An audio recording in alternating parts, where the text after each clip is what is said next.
kenapa kemudian ya tidak sembarangan orang dikatakan ulama. Dia harus paham betul Al-Quran, harus paham betul nasikhah wa mansukhah, mana ayat yang sudah dihapus nggak dipakai lagi, sudah digantikan dengan ayat lain.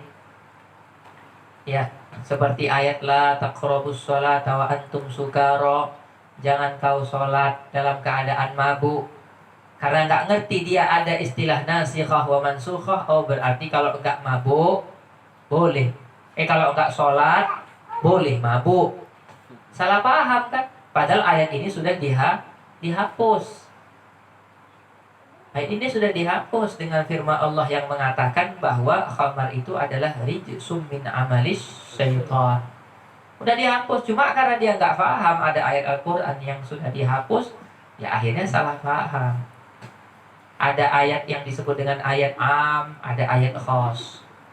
Ada ayat ammah dan ayat khosoh.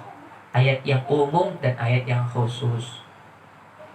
Ada hadis begitu juga. Ada yang umum, ada yang khusus.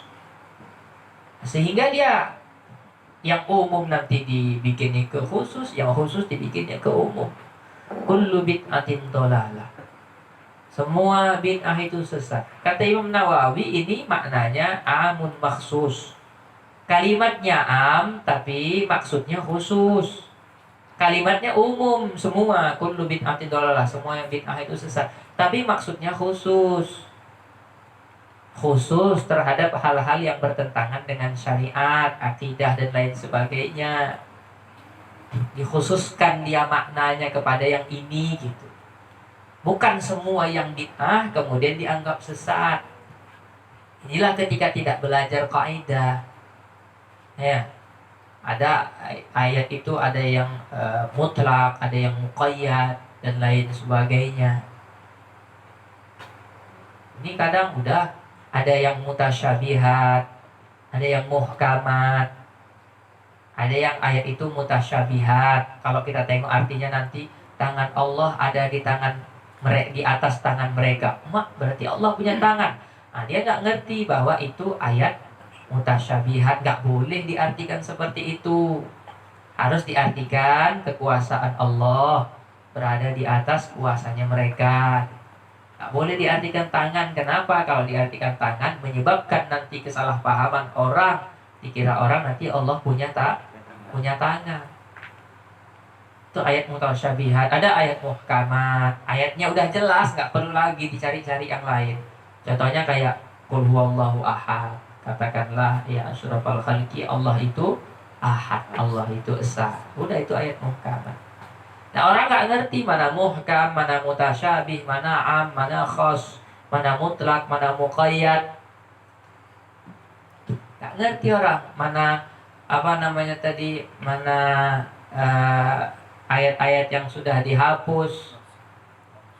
Nggak ngerti, akhirnya udah sembarangan, udah capruan, udah terakhirnya suka-suka dia akhirnya mengartikan Al-Quran. Nggak boleh gitu. Itulah kesalahan orang itu. Kadang sebenarnya awal daripada keinginan dia nggak salah. Aku pengen hijrah, aku pengen lebih mendekatkan diri kepada Allah. Oh, aku tadabburilah Al-Quran ini.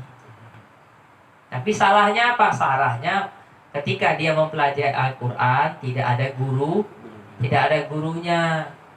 Akhirnya berselemak peak lah. Sama kayak kita misalnya. Kita mau buka bengkel. Bisa rupanya kita beli aja buku bengkel itu. Baru langsung kita buka. Beli alat-alatnya, beli bukunya aja dah. Kita bacai apa segala macam. Bisa bongkar, gak bisa masang. Bisa masang, bautnya berlebih. Nah itu bahayanya ya. Berlebih bautnya. Itulah.